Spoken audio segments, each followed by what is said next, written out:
Hello friends, so let's continue with the Secret 7 series. Last time we were on the 5th page of the book Look Out Secret 7 by Enid Blyton. So let's start. More 5 pages. You write them then, said Janet. You are more official than I am. You are the head of the club. Well, perhaps it would be quicker to telephone, said Peter. Ha! It will be great to have a Secret 7 going up again. I do hope something exciting turns up. It usually does, said Janet. Especially if that awful Susie is about. Jack says Susie's been worse than ever lately, said Peter. If I had a sister like Susie, I'd sit on her all the time and then you'd have a mighty uncomfortable seat, said Janet. Nobody's ever got the better of Susie yet. I bet she'll come to the meeting tomorrow if she can. Well, we won't let her in. If she does come, said Peter. Ah, Scamper, there you are. Why weren't you here to welcome us back for the holidays? Scamper was their lovely golden spaniel. He had been with Matt the shepherd up on the hill, playing with Shadow, Matt's faithful old sheepdog.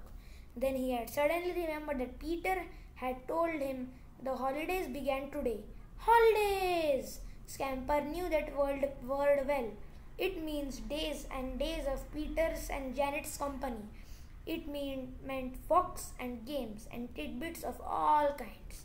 So Scamper had given Shadow a sudden apoplectic bark and to the collie's surprise had raced down the hill as fast as a hare, his long ears flapping up and down. Holidays! Soon he was barking in delight round the two children and then he suddenly sniffed chocolate. Ha! Chocolate biscuits, better still. You shall have the very first one, said Janet, taking the biscuit from the top layer. Catch! Snap! It was in Scamper's mouth, one crunch and it was gone. Biscuits are really wasted on you, Scamper, said Janet. I don't believe you even taste them. We are calling a meeting of the Secret 7 tomorrow. You'd like to come, won't you? Woof, woof, said Scamper joyfully, his stump of a tail wagging like clockwork. Meetings, biscuits, holidays. Woof, woof. Life was going to be fun. Chapter 2. A Shock for Secret 7. In the evening, Peter and Janet telephoned to the other members of the Secret 7 and told them about the meeting and the enormous tin of chocolate biscuits. If you'd like to bring something to drink, orange or lemonade for instance, we'll provide the mugs, said Peter. Soon all the members knew of the meeting and Peter put down the telephone for the last time. Phew, I do hate telephoning, he said. Everyone wants to be so chatty. Well, you sounded pretty chatty yourself when you spoke to George and Colin, said Janet. And what a pity Susie came to the telephone when you wanted to speak to Jack. Now she knows there is a meeting and she'll try to play one of her usual silly tricks. I bet she won't give Jack your message. She said she was going to a fancy dress party tomorrow, said Peter. So we'll be safe from her for once.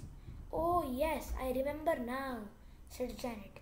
Her cousin's giving a fancy dress affair tomorrow afternoon. I wonder what Susie's going as. That awful friend of hers, Big Pinky, is going to.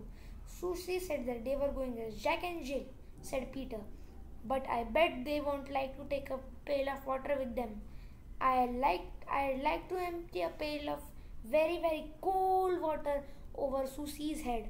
You'd never get the chance, said Janet, with a giggle at the thought of Peter throwing water over that monkey of a Susie.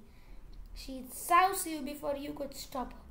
Don't be silly, said Peter. Okay friends, so that's it for this part.